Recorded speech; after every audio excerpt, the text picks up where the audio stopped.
Friends, seekers of ancient truths, gather close. Today we delve into the shadowy recesses of human belief, where the deepest taboos meet the most primal fears. We will explore a thread that runs through the diverse cultures and ancient religions, the profound connection between cannibalism and the curse of monstrous transformation. This isn't merely about the act of consuming human flesh. It's about the cosmic scales of justice, the violation of sacred boundaries, and the terrifying price exacted when humanity descends into the most unspeakable depths. Imagine, if you will, a world before written laws, where taboos were etched into the very soul of a community. The consumption of one's own kind, a practice that strikes at the core of our shared humanity, was often seen not just as a crime, but as a transgression so profound that it invited divine wrath, twisting the very form and spirit of the perpetrator into something unrecognizable, something monstrous. Let us begin with the Greeks, masters of tragedy and divine retribution. Their myths are replete with tales where hubris and horrific acts invite cataclysmic punishment. Consider the chilling legend of King Laocoon. He was no common man, but a king. And worse, he dared to test the omniscience of Zeus, the king of gods himself. The story goes that Laocoon, in his arrogance, butchered a child. Some say his own son Nicodemus, and served the flesh to Zeus, disguised as a common meal. His intent was to see if the all-knowing God would detect the abhorrent offering. Zeus, of course, was not fooled. His fury was immediate and absolute. The very table at which the meal was served was overturned, the palace struck by lightning. But the punishment for Laocoon was far more personal and enduring. For his monstrous act of cannibalism, Zeus cursed him, transforming him into the first werewolf.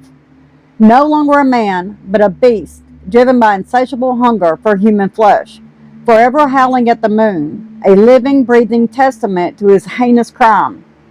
The form of the wolf, a predator, perfectly mirrored the predatory nature of his soul. This was not a random curse. It was a divine reflection of his internal monstrosity made flesh. The Greeks had other tales, too, of this ultimate transgression. Tantalus, another son of Zeus, sought to test the gods, offering them his own son Pelops in a stew. The gods again immediately recognized the horror. While Pelops was resurrected, Tantalus was condemned to eternal torment in the underworld, forever tantalized by food and drink that receded whenever he tried to grasp them. A fitting, unending hunger for one who had so cruelly used food. Though not a physical transformation into a cryptid, it is an eternal, agonizing curse, directly linked to the act of cannibalism. Now let us journey across continents to the vast forests and frozen landscapes of North America, to the oral traditions of the Algonquin-speaking peoples. Here we encounter one of the most terrifying and culturally significant figures, the Wendigo.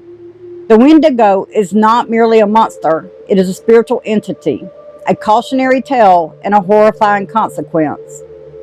In Algonquin belief, a human can transform into a Wendigo by resorting to cannibalism, especially during desperate times of famine.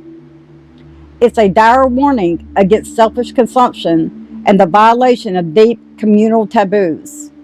The person who eats human flesh is believed to be consumed by an insatiable hunger, both literally and spiritually. The transformation is grotesque. The individual becomes gaunt, their skin stretches taut over their bones, their eyes sink deep into their sockets, and their heart turns into ice.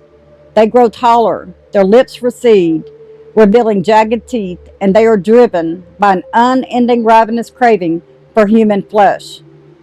The Wendigo is a perpetual embodiment of the original transgression, a tragic and terrifying creature whose very existence is a testament to the ultimate spiritual and physical cost of cannibalism.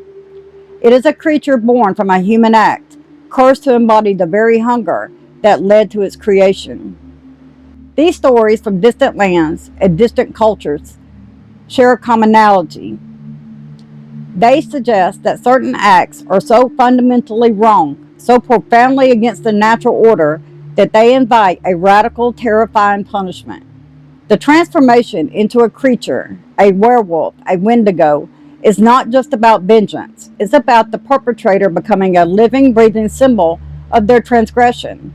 They are cursed to forever reflect the horror they inflicted. In essence, these stories teach us that the boundaries of humanity are not just physical, but spiritual and moral.